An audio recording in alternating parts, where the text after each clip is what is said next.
Hope,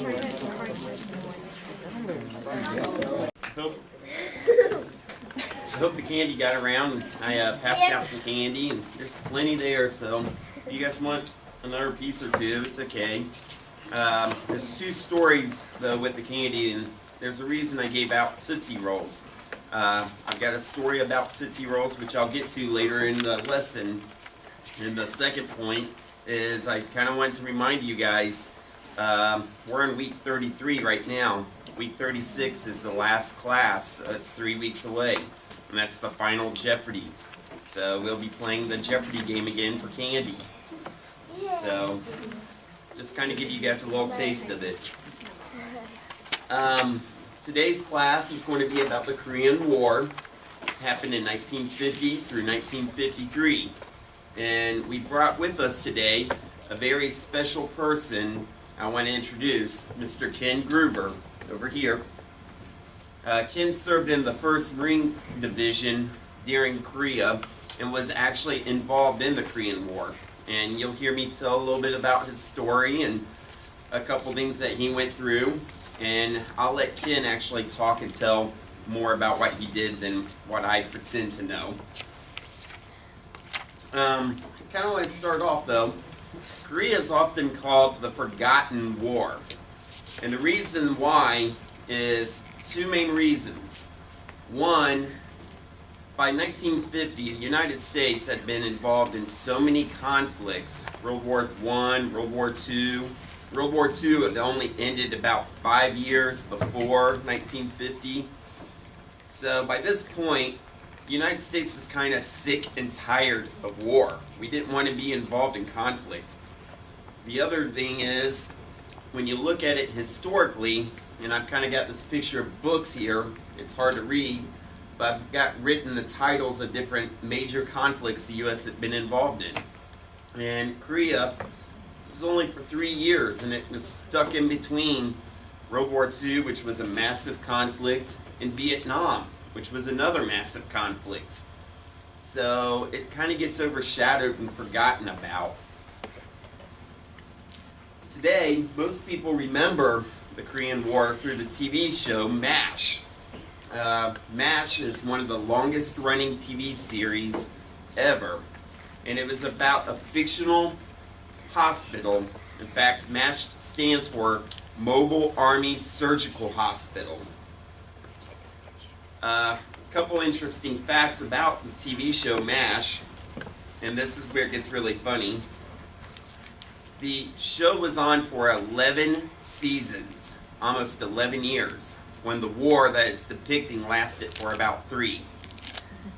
In reality, the TV show had 256 episodes, and it aired from 1972 to 1983.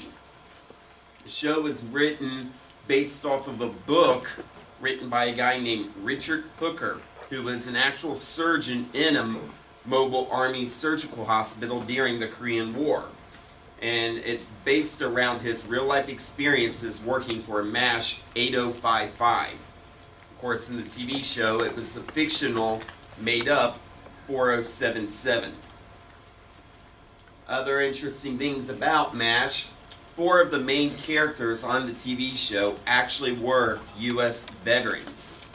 Alan Alda, who was the main character on the TV show, played Hawkeye Pierce, actually served in the U.S. Army and was even stationed in Korea just after the Korean War. Jamie Farr, another actor who played Corporal Klinger, he's kind of more remembered by being the guy that wore the dresses trying to get out of the Army. In real life, he was also a U.S. Army veteran, and like Alan Alda, he also served in Korea after the Korean War. A little interesting thing about it, the dog tags you see him wear on the TV show were his real-life dog tags from his service. Wayne Rogers, who played the Dr. Trapper John in the first couple seasons, was in the U.S. Navy. And then Mike Farrell, who played Dr. B.J. Honeycutt in the later seasons, was in the U.S. Marine Corps and served in Vietnam. But kind of getting back to my point, this is what popular culture, popular society remembers of the Korean War. It is MASH. But the real war was totally different. Kind of going back to a little bit of World War II and the end of World War II. Korea was conquered and controlled by the Japanese. In fact, when the war broke out in Asia with Japan fighting against the Chinese, it happened in Manchuria, which was right around where the Korean peninsula was at. For many years, Korea had been trying to become its own country, but the Japanese actually subjugated them and said that they were a Japanese colony. During World War II, a lot of Koreans were actually conscripted into the Japanese military and were used as forced laborers to build bunkers and fortifications on the Pacific Islands, especially on the island of Tarawa. And then later in the war, they were actually used as soldiers fighting against the Americans and the Allies in the Pacific Theater. When the war ended, remember, we dropped the bomb on Japan and that ended World War II. About a month, that last month of the war, the Soviet Union all of a sudden decided that they were going to declare war on Japan. And they started fighting the Japanese in China and into Korea. When we started dividing up all the countries that were Germany and Japan at the end of World War II, we actually talked to the Soviet Union and said, hey, we're already seeing that you're advancing in the Korean Peninsula, let's divide this up. Let's agree to split the country up on what they call it the 38th degree latitude, or the 38th parallel, and the line right across here. The Soviets actually agreed to this. We didn't think that they would. The Soviet troops were coming out of China and into Korea. When they got to the 38th degree, they stopped. And they actually sat there and waited about 3 weeks before the first U.S. forces could land in the south and move up and meet them. We actually thought the Soviets would conquer all of Korea and make it a major communist country. But it didn't. Instead, it influenced the North to be communist, along with the Chinese Revolution I talked a little bit about, where the South, they became a democratic country. And this is, again, getting back to the origins of the Cold War. Talking about the Cold War, and we talked a little bit about it last week with Justin, it was an ideology war. There was not really much actual armed conflict, people shooting. It really started with the United States when we got the atomic bomb and we used it against Japan. It started off an arms race, and immediately after, it actually took about 4 years. On August 29th, 1949, the Soviet Union detonated their first atomic bomb. Now, both the U.S. and the Soviet Union had atomic bombs. They both were staring at each other, wanting to fight each other, but afraid that each other would use these bombs. And as Dave talked about last week, the term MAD came out. MAD stood for Mutual Assured Destruction. It basically said, hey, if you fight me, you're going to bomb us with nuclear bombs. If I fight you, I'm going to bomb you with nuclear bombs. So let's just agree that no one's going to fight. Now, getting back a little bit to the Chinese Revolution.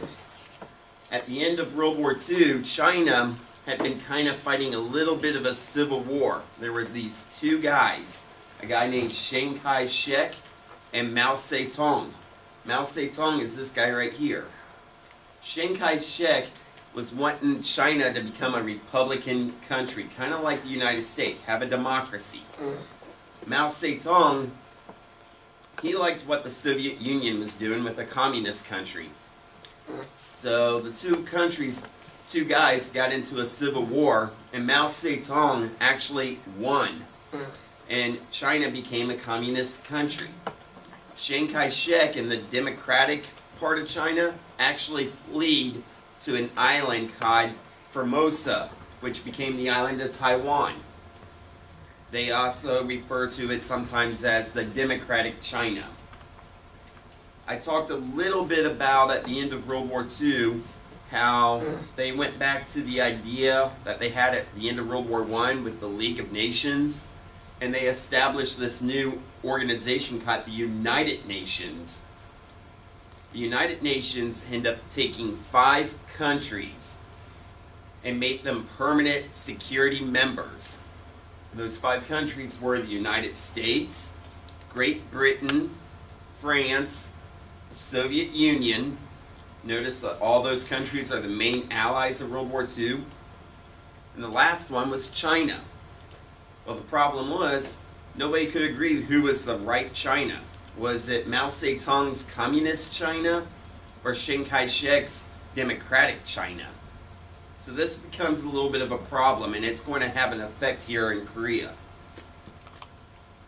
What ended up happening, and I showed you how Korea was divided, we had 2 different leaders saying that they were the rightful leader of Korea.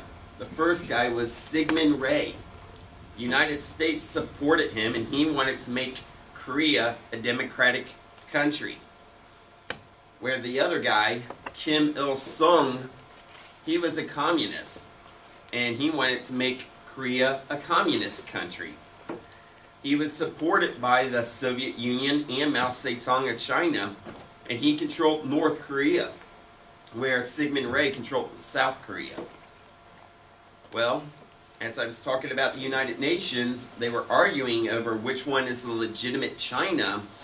The Soviet Union actually boycotted and said, we're not going to agree with things for a while until you agree that the Republic of China, the Communist China, is the right one. So this will lead into a problem. And these 2 guys, they basically hated each other. What ended up happening, Kim Il-sung, he ended up building a very massive, strong army. He had gotten experience fighting in the Chinese Revolution, and he got allies from Mao Zedong and all these other Chinese, got equipment from the Soviet Union, and he built this massive army he called the Korean People's Army, the KPA.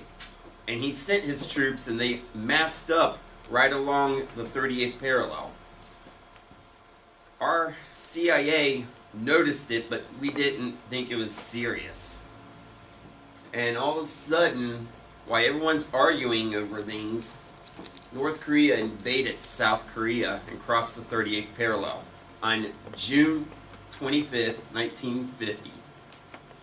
Because of this, sometimes the Koreans will refer to the whole war as 625 war, meaning 6 for June 25th. Now, when North Korea invaded the South, Syngman Rhee and his South Korean people, they put up their own army. They call it the Republic of Korea. But they really didn't have any match against the Korean People's Army. They didn't have any heavy weapons, any tanks, any artillery. And the North Koreans basically overran them. They started running out, and they ran out of the capital city of Seoul, which is real close to the 38th parallel. And they were even blowing up bridges behind them as they crossed the Han River, trying to slow down the advance. This caused a lot of problems, a lot of civilians and refugees. So they got left behind. Well, the communists, the North Koreans, start picking up these refugees and kind of forced them to become communists themselves. They kind of gave them an ultimatum and said, hey, you're going to become communist or we're just going to kill you. So you had all this turmoil in the country, and nobody knew what to do. Going back to the United Nations, we looked at that, and we basically said, hey, North Korea is the aggressor. They fought, they invaded. This is kind of like how Hitler did in Europe in 1930s when he invaded all these countries. The whole point of the United Nations is to keep world peace, so we've got to do something to stop this. So they voted. Well, like I said, the Soviet Union, they kind of were out of the boycotting the United Nations because of the whole incident of who is the right China. So the Soviet Union didn't vote. all the other countries, United States, Great Britain, France, and the democratic people of China, the Chiang Kai-shek China, they all agreed North Korea was in the wrong. So they passed what they called Security Resolution, let me see if I can find my note. Security Resolution 83. And they decided they would send a U.S. force, a U.S.-led force of United Nations troops to intervene on the behalf of South Korea. A coalition of 21 different nations, 88% of them were American, went to South Korea. They did not call this technically a war. They called it a policing action. They were going to police and basically tell North Korea to stop. Nonetheless, in the first couple weeks, North Koreans practically overran the entire country. They end up stopping outside of this little city on the end here called Pusan. The United States and United Nations forces, along with the Republic of Korea, they stopped and set up a defensive perimeter outside of Pusan. They call it the Pusan Perimeter. And they stopped the North Koreans there, while the rest of United Nations forces were landing at Pusan itself. This is where the first major fighting for American forces happened. And it just kind of slowed down things. As I talked about, the United Nations forces landed at Pusan, and from there, after a couple weeks of fighting, the Pusan perimeter started to advance, start pushing back against the North Koreans. With the United States there and United Nations there, they finally got the heavy equipment that they needed, tanks and artillery, and were able to fight back. Incidentally, Douglas MacArthur, remember, he's been pretty big. He was in World War I. He led the army against the bonus marchers in the 1920s. He was in World War II, pretty big. Fought in the Pacific. Evacuated the Philippines, said, "I shall return," came back. Well, he was made to lead the U.S. forces in Korea. And he ended up coming up with this plan. He decided, hey, let's go ahead and attack like we did with the Pacific War in World War II. Let's do an amphibious landing.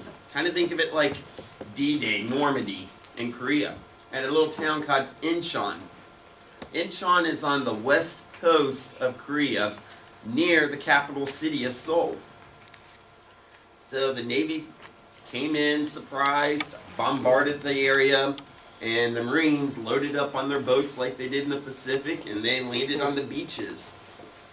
And they caught the North Koreans completely by surprise. They also kind of surrounded and cut the North Koreans off.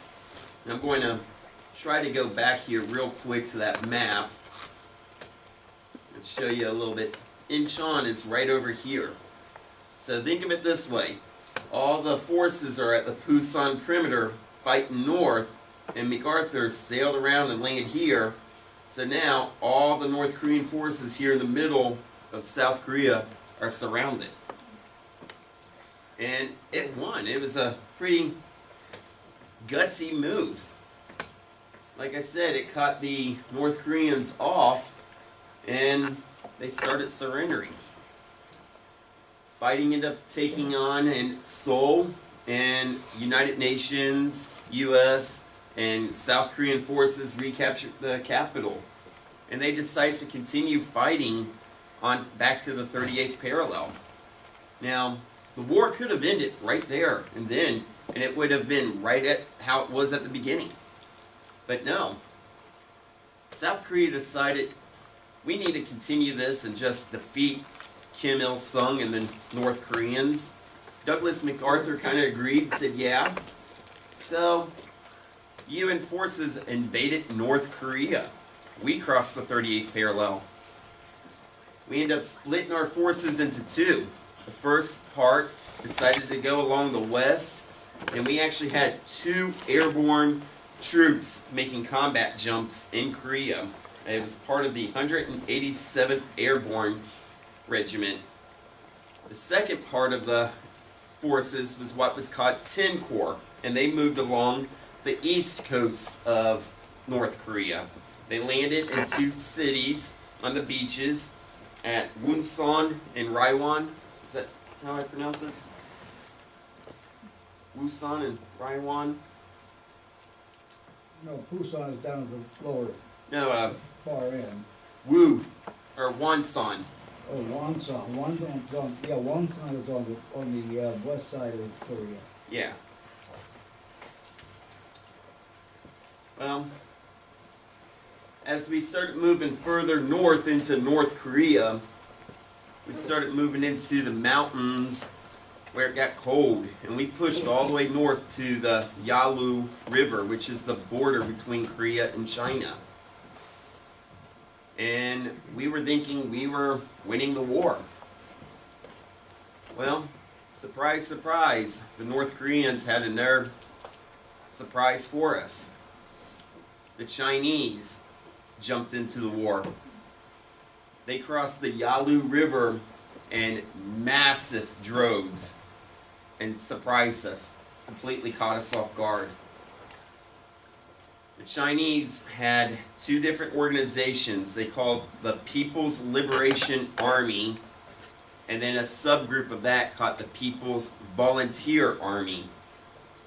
I don't have the exact statistics. I've heard varying accounts, but I've heard that the numbers were anywhere between 10 to 30 Chinese for every 1 Allied soldier. They just outnumbered us.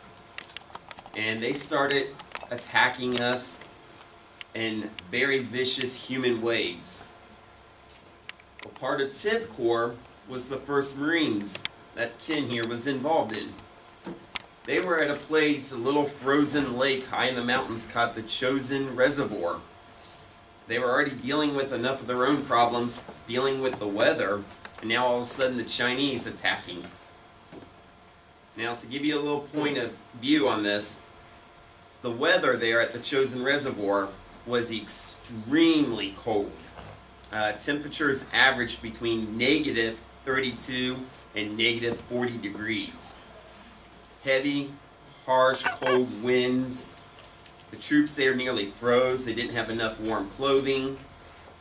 Gasoline would freeze, so the vehicles wouldn't move. The tanks wouldn't move too well. Ammunition would freeze. Guns would jam. And they were running out of food.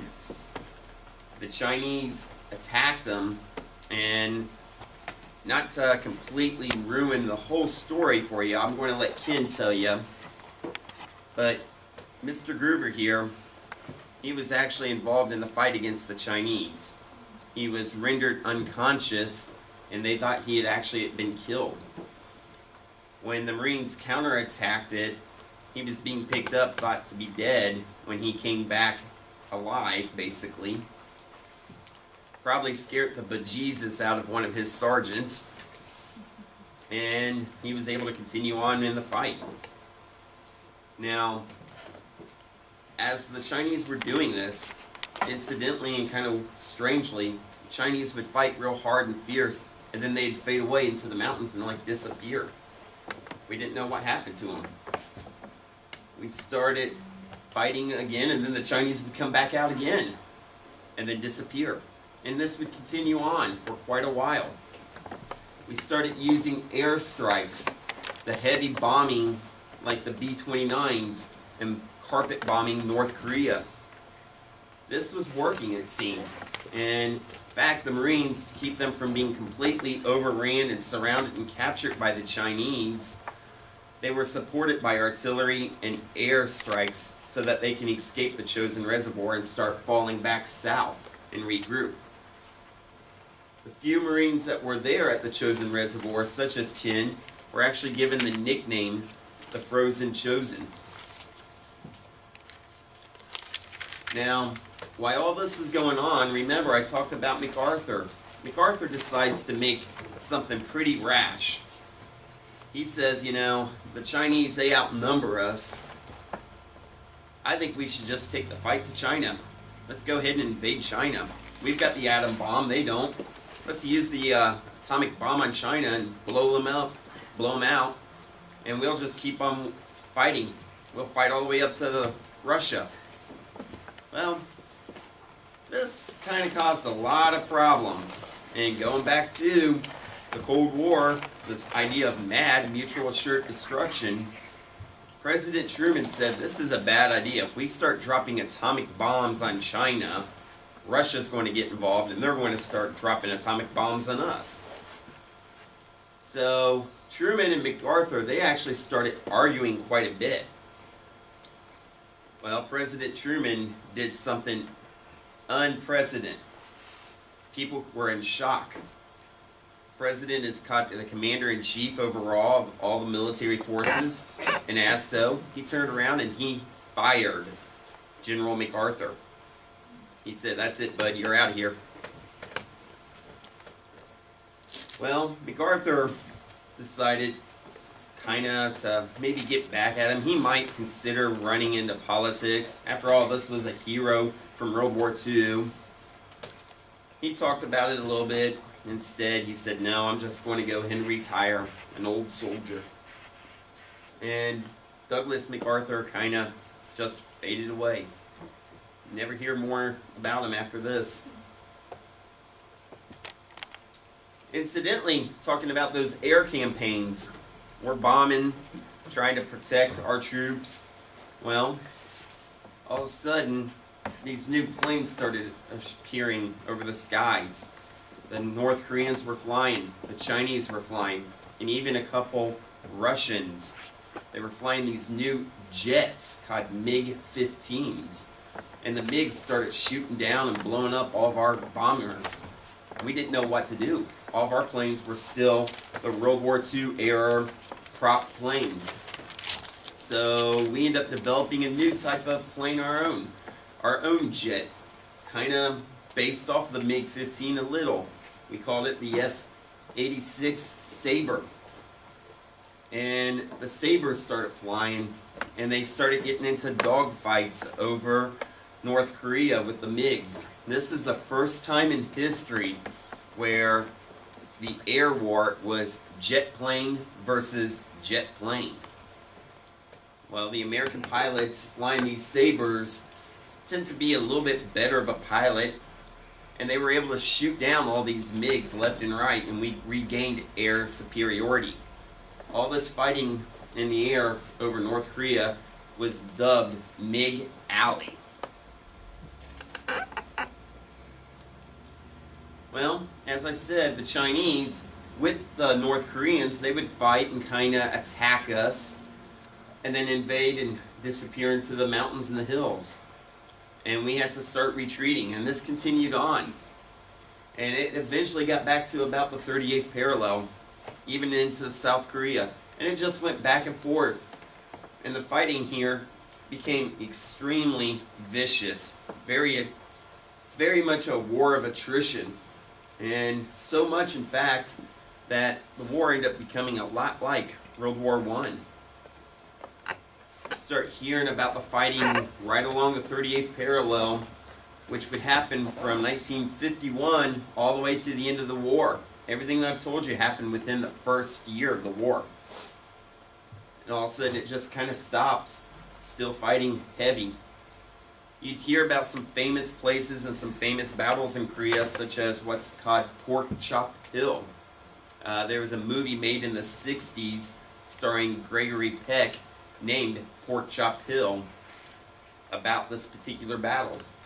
And kind of an interesting thing, this war became so much like World War I, it actually ended up developing trench warfare like World War I. Picture here, by the way, this is on Pork Chop Hill, and you can see the trench right here that the soldiers are hiding in. Well, both sides end up start digging in, and it would just kind of move a little bit one way, get pushed back, move a little bit the next way, get pushed back, and this continued on and on. Eventually, nobody really was winning. It was a stalemate, just a war of attrition. Show you this map real quick, and they've got some dates here. This is the beginning of the war when the North invaded South Korea on June 25th. This North Korean in the darker brown, I guess you could say here, basically controlled everything all the way down to Busan. Well, then the United Nations came in and pushed back. MacArthur landed on Incheon, and we pushed into North Korea. Then the Chinese came and they pushed us back down to the 38th parallel, back almost to where we started. The fighting around the city of Seoul alone in that first year, the city itself changed hands between North Koreans and the South Koreans a total of 4 times.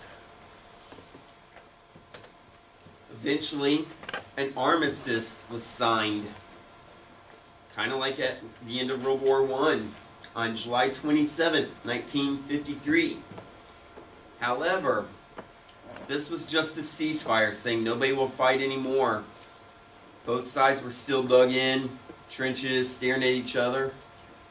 But no peace treaty was signed. There was no Treaty of Versailles or anything like that. So, technically speaking, this war is still ongoing to this day.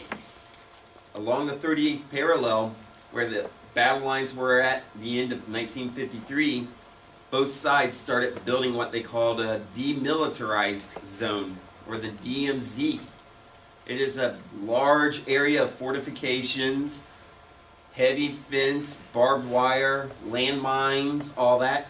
And both sides kind of agreed, alright, here's the 38th parallel, you back up a couple miles, and you stay a couple miles away, we'll back up and we'll stay a couple miles away. So that section right along the battlefields right there, as they call the demilitarized zone, don't have heavy weapons or anything.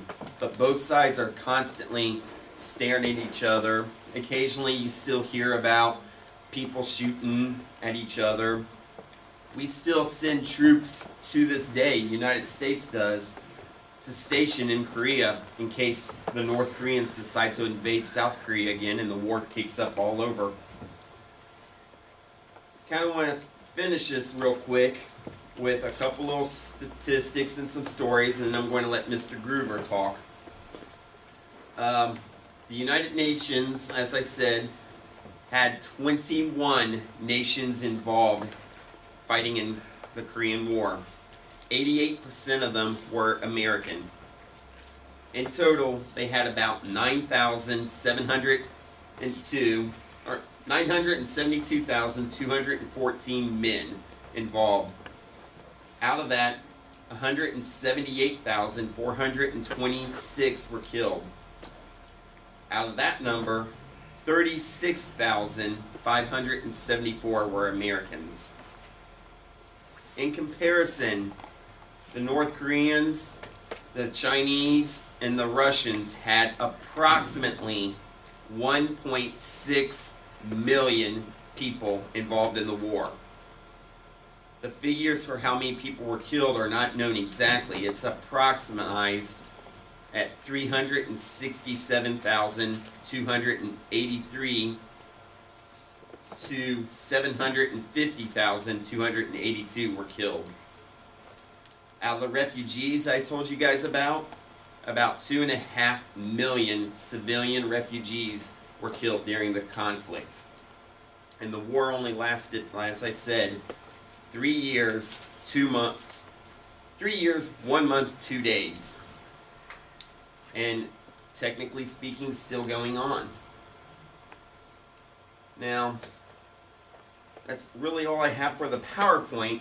I want to share a couple quick stories, as I said, and I'll let Mr. Gruber talk.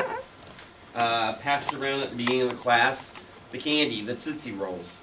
There's a famous little story that came out from the Korean War at the Chosin Reservoir that the Marines were running out of ammunition when they were fighting against the Chinese.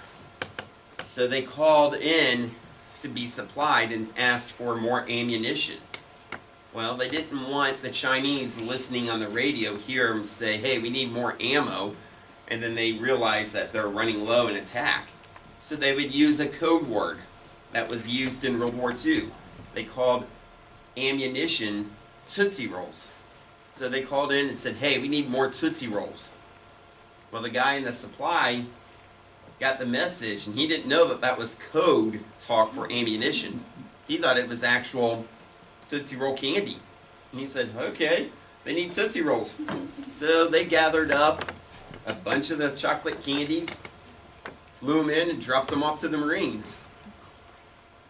Because of how cold the weather was, that candy actually couldn't freeze. And the Marines were able to eat it and keep enough energy sustained to continue fighting, even with low ammunition, and they kept fighting off and was able to escape.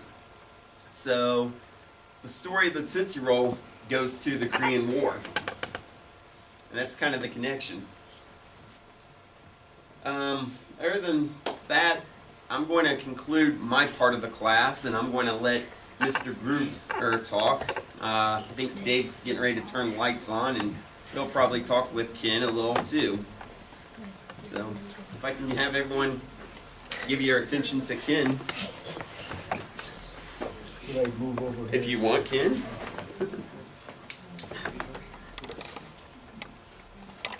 Okay, Well, you'll have to forgive me. That was over about 65 years ago that all this happened. And I get a little fuzzy at times, as far as remembering things. The Tootsie Roll thing was very interesting, because we lived on Tootsie Rolls. And they dropped them to us sometimes out of helicopters and different things like that. But Tootsie Rolls were very important to our diet. The food was frozen, the water was frozen, everything was frozen. It was like 30 below zero, and sometimes it'd get 40 below zero with the wind. The vehicles that we had, they would let them run for about 15 to 20 minutes, just every hour or over half hour, just to keep them in line where we could use them. I got to Korea in November, and I got there just in about time to move up north with the 1st Marine Division as replacement. And I was assigned to H&S Company machine guns. Machine gun section, we had 17 men, counting myself, 2 squads of 8. And after the reservoir, we had 8 men, including myself. The rest were either casualties, or they were frostbite, or they were MIAs. There was no way you could account for people up there in that kind of weather. It was terrible. We withdrew. I'm not going to say retreat. There was no such thing as a retreat. We were just fighting in the wrong direction. We had to fight our way back out. And it took about 17 days to get back down to Busan. Or hung on, where they evacuated us down to Busan.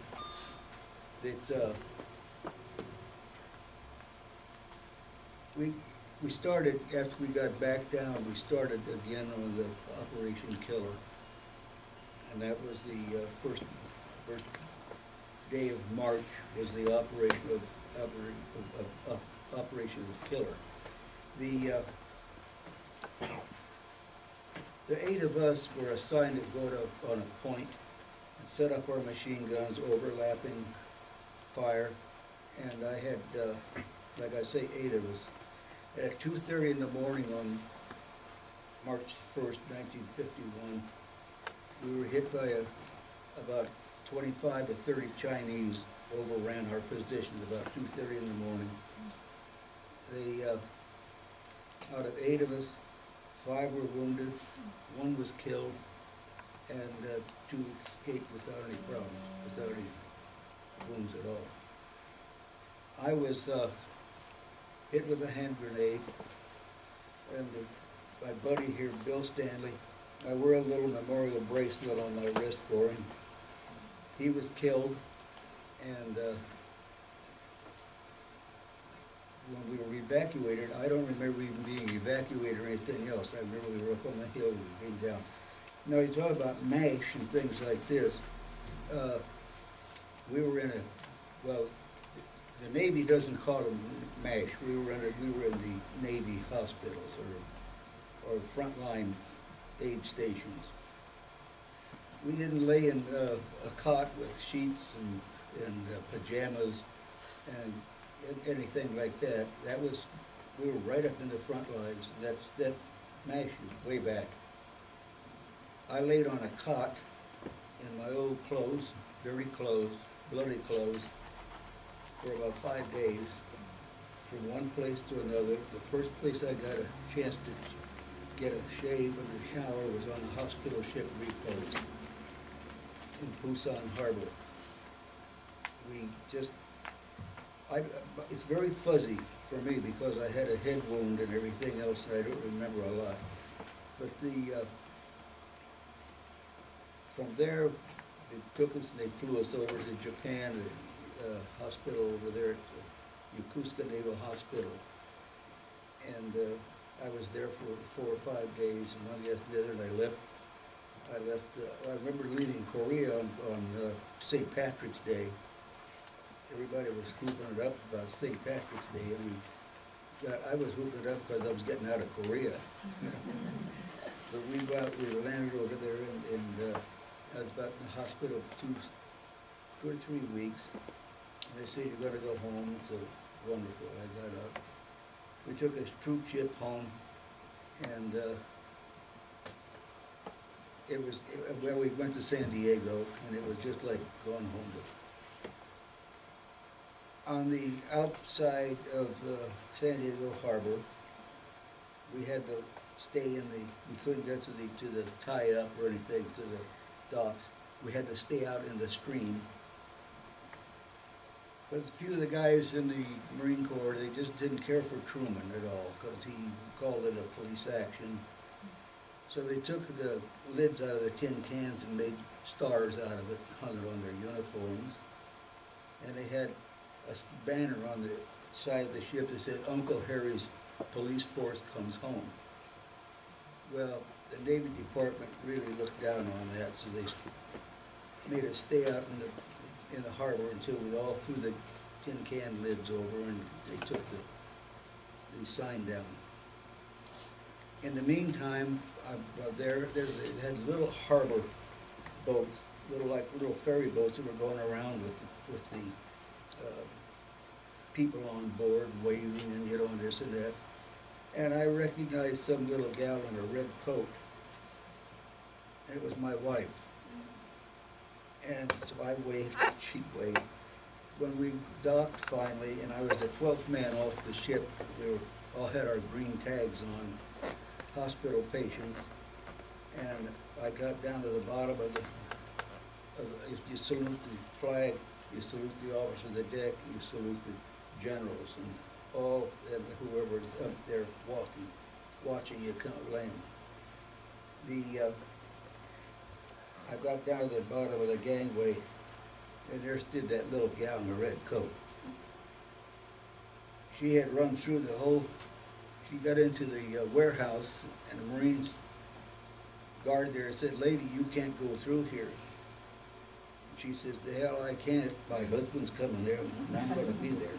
He said, "Yes, ma'am." That's where she wound up. I'm going to pass it around real quick. This is a picture of Ken in his time in the service. And I also have a couple of his artifacts here, and along with a couple other artifacts. But that was taken New Year's Day, 1951. Okay. Ken, you want to tell them about how you met Babs? Pardon me? You want to tell them how you met your wife? Well, we were kids.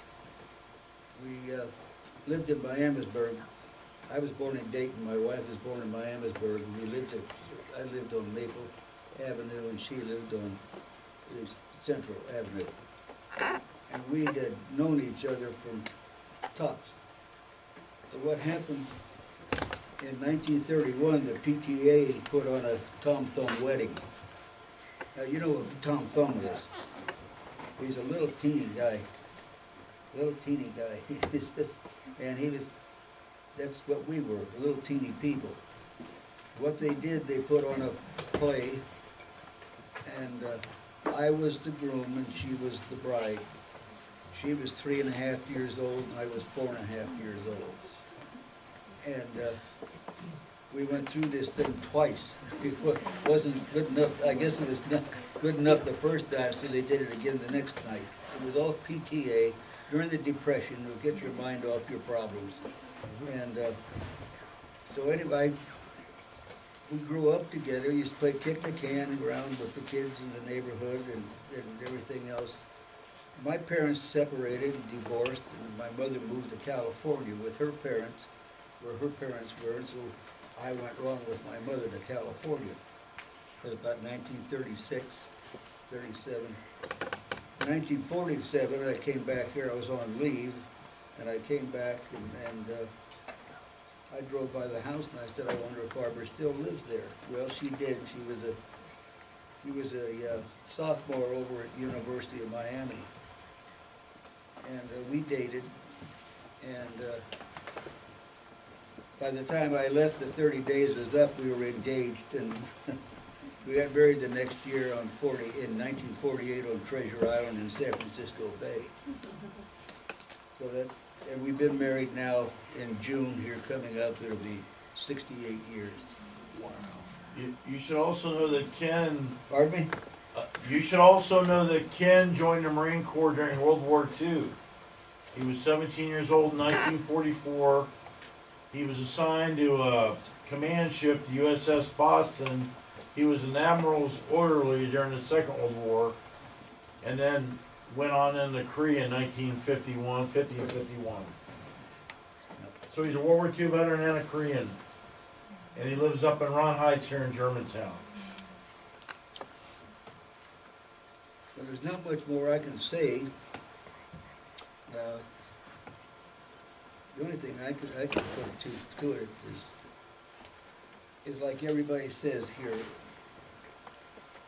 and Charles over here, he always says, don't take anything for granted. You lived in the best country in the world.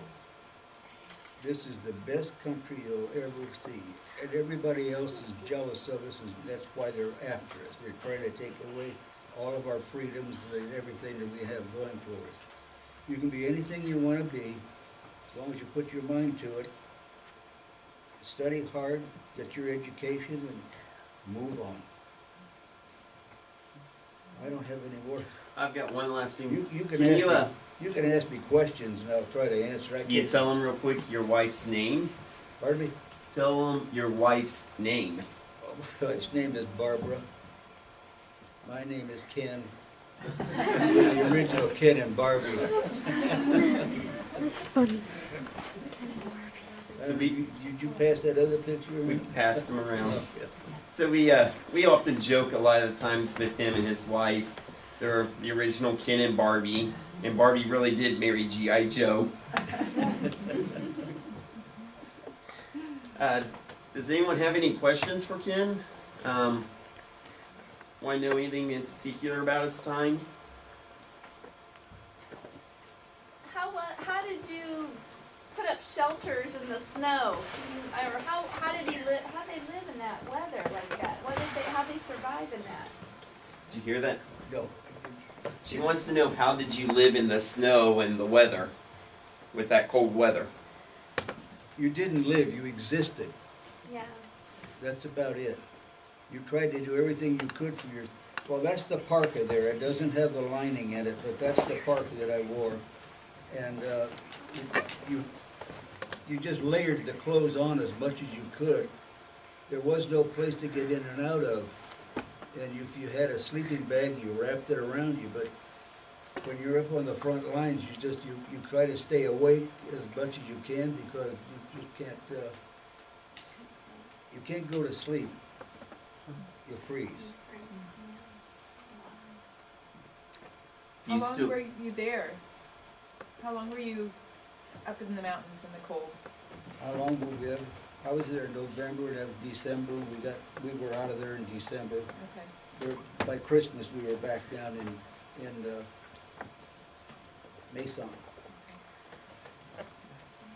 But it was still cold there too. That was they said it was about the coldest winter they ever had in Korea in 100 years. For that winter. We had, as I remember, I was gonna throw the numbers out, I don't really know it, but we had, I think, coming out of the reservoir, we had something like 7,000 gunshot wounds, people, and another 7,000 frozen, a frostbite, hands and feet, and those were the ones that rode out in the trucks. It was, the Chinese, I know, they had the padded uniforms on, they had no gloves, and they had tennis shoes. And sometimes you'd find them, and their hands were totally black, just frostbite, just totally black. And it was worse on them than it was on us, really. how do you handle the cold weather today? Do you still have trouble with cold weather today? Oh, yes. Yeah, I've given up on snow blowing and stuff like that. I work outside for about an hour. I wear 2 pairs of gloves, and I have to come in and warm them up. I'm still, and my top of my ears still peeled. That's just, well, you just live with it. I'm not as old as Charles over here, but I'm pushing him. I'm 89, Present day North Korea. and I'm gonna live with the rest of my life with the peeling ears. Lucy over here wants to know how you feel about North Korea today. How do I feel about North Korea? And they're a bunch of crazies. They're absolutely crazy. They are all military. That's all they can think about. And they're a brutal country. The North Koreans, when we fought the North Koreans, they were brutal. Absolutely brutal. We never took a North Korean prisoner.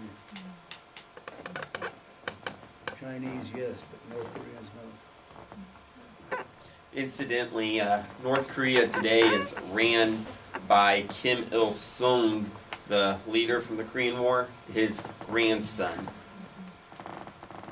Any other questions for Ken?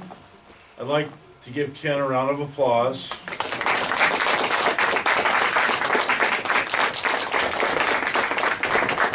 Also, maybe we can get a picture with Ken like we have the other groups. Would you guys be interested in doing that? Yes. Last thing I want to tell you before you guys leave, Memorial Day weekend, we'd like you to come and visit the museum. We have an open house. We're going to have, on Monday, Memorial Day, we're going to have vehicles in the alley. We're going to have historical reenactors from the Revolutionary War up to Vietnam with all their gear outside. Also on Memorial Day at 10 o'clock at Veterans Park, we conduct a Memorial Day service. We have 15 to 20 veterans and family members of killed in action. So pay us a visit this weekend and reflect on what the true meaning of Memorial Day is.